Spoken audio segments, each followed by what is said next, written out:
Mas a pergunta do Igor é boa, porque assim, eu geralmente assisto um filme ou leio um livro. Tem um amigo meu que começou a construir conteúdo de games. E assim, eu E já. game é uma coisa que Então, você... eu já fui um cara que jogou muito, mas já ficou para trás. Então eu não tô atualizado, mas eu penso em voltar e até gravar. Mas eu tenho. Fazer live, essas coisas? De Não, game? live jogando, Não? não acredito que não, mas eu sei que tem alguns games que foram construídos que tem uma história interessante que eu não Sim. sei se é eu não lembro, não sei, eu não lembro The Last of Us, não sei, ou É um Uncharted, não dos sei. últimos. Eu É sei que o... tem um aí que tem história, o cara falou pra mim assim, olha, essa história é uma história que você poderia usar no seu canal. Só que eu não joguei, né? Sim. Uhum.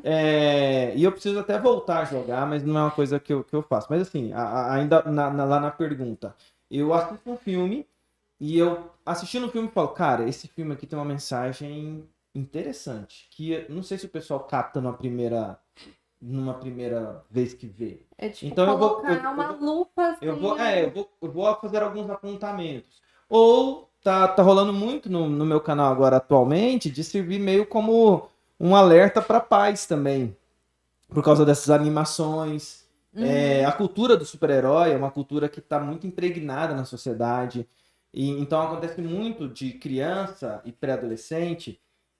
Quando sai um filme novo de super-herói, a criança fala assim: não, vamos lá assistir, eu quero assistir, eu quero assistir. Ou tem os aplicativos com, né, desse pessoal, Netflix, Disney, Disney. HBO, que os filmes vão para lá e aí a criança assiste. E aí eu tenho feito também um alerta. Quando eu vejo um filme que eu acho perigoso, eu já gravo um vídeo falando sobre alerta. Então, os meus vídeos têm muito essa pegada. Olha, assistam esse filme é muito bom. Cuidado com esse filme tem. Olha esse perigo aqui e acolá. Inclusive o vídeo que eu tô aqui gravando, não sei quando é que vai ao ar o verbo Podcast. podcast. Mas eu acabei de lançar um vídeo falando sobre o que está acontecendo com a Pixar. Porque a Uhum. Pixar, e eu gravei um vídeo, meu vídeo mais recente, é sobre a Pixar. Porque a Pixar era algo que produzia vídeo para criança e adulto, e você assiste, chora e traz lições. E a criança fica impressionada. A Pixar deu para nós Vida de Inseto, Toy Story, a trilogia, ou os 4 filmes, que eu não gosto do quarto. É. Deu para nós Carros 1 e 3 que são maravilhosos, do Carros 2 você joga fora também. É, um Bom Dinossauro, tantos filmes maravilhosos. Eu gosto muito de Viva, a Vida é uma Festa, apesar de não ter gravado sobre ele. Para mim é um filme sensacional e até difícil de falar, mas ele é muito bom. Uhum. Aí os últimos filmes da Pixar, eles estão abraçando uma ideologia, né? Perigosa, perigosa. E aí o que acontece? Eu gravei um vídeo, que é o que tá no Teoria da Inspiração, vai lá, assiste esse vídeo. O que tá acontecendo com a Pixar, né? E aí você tem algumas informações de que eles mudaram a linha editorial, mudaram, tiraram um diretor, que era o cara que comandava as criações, e eles estão, além de fracos na criatividade, estão ruins aos filmes, eles estão abraçando ideologias. E aí, eu que antigamente ia sem filtro nenhum e só curtia e levava o meu filho, as minhas filhas, né? Sem filtro nenhum e só curtia, hoje não dá mais. Eu preciso, opa, calma lá. E aí, o que eu faço? Eu coloco lá o vídeo no meu canal para um pai. Eu falo assim: será que alguém já assistiu esse filme aqui? Deixa eu dar uma olhada. Aí tem lá o Alexandre lá falando: cuidado com esse Uhum. filme. Você não acha que. Mas, por exemplo, dependendo do filme, você restringe seus filhos de verem o filme? Ou você acha que seria mais prudente restringir de ver o filme? Eu sei que tem aí uma variação de idade e tal, mas, Eu, tipo. eu primeiro penso na variação da idade, eu penso em capacidade de absorção e de diálogo. Por exemplo, Jéssica, eu penso o seguinte: o ideal é você sempre dialogar, você conversar. Uhum. E você conversa, você debate, né? Para mim é o ideal. Agora, eu não posso subestimar a estratégia que existe por pessoas que usam a mídia e a força que o entretenimento tem, porque, por exemplo, quando você vai numa sala de cinema ou você vai assistir um filme, o que é um filme? O que é uma sala de cinema?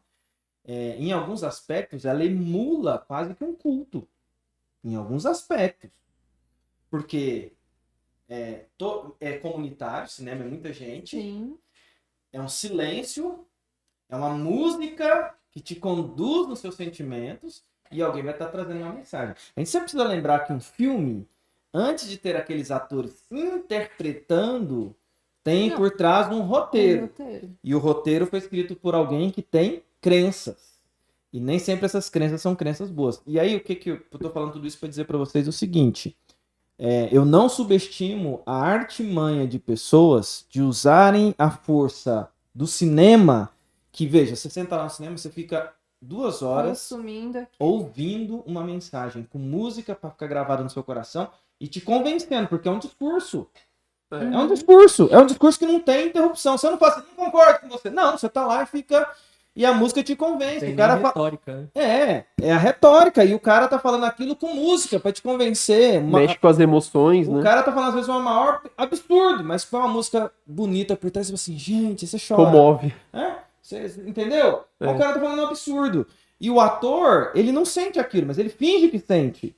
Mas quem crê no que escreveu e pôs na boca do ator é o roteirista. Então, o que eu digo com isso?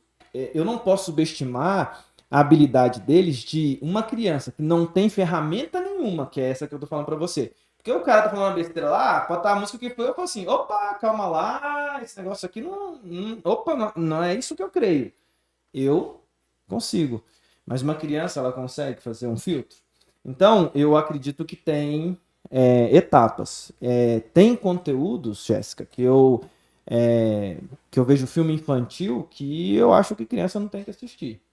Eu acho que, de repente, e aí eu coloco lá, eu falo assim, olha, eu não levaria. Por exemplo, esse filme, tem 3 filmes que as minhas filhas não assistiram porque eu acho que elas não têm maturidade ainda.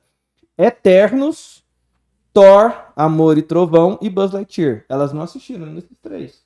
Ah, mas todo mundo assiste. Mas é igual a minha mãe falava, minha filha não é todo mundo. Entendeu? Então não tô nem aí. Mas não tô nem aí, não vejo problema nisso. Agora, vai chegar uma hora que elas vão assistir, quando estiverem mais velhas. E não tem como evitar que o conteúdo chegue em ela, porque elas estão assistindo outras coisas. E o que a gente faz é conversar. Né? Mas eu sempre tento trabalhar essa questão. A hora da conversa, a hora de esperar. E aí, isso que você falou na sua própria pergunta, acho que divide em etapas. Jovem, o MP. Aí não. Eu acho que o MP, tirando conteúdos que são conteúdos que não são dignos do nosso olhar, né? Por uma série de fatores que a gente pode entrar aqui, mas eu vejo que um jovem, ele tem que ter ferramentas de não só assistir, saber o que está sendo falado e ter senso crítico. Aí eu sou dessa linha. E ao se questionar, né?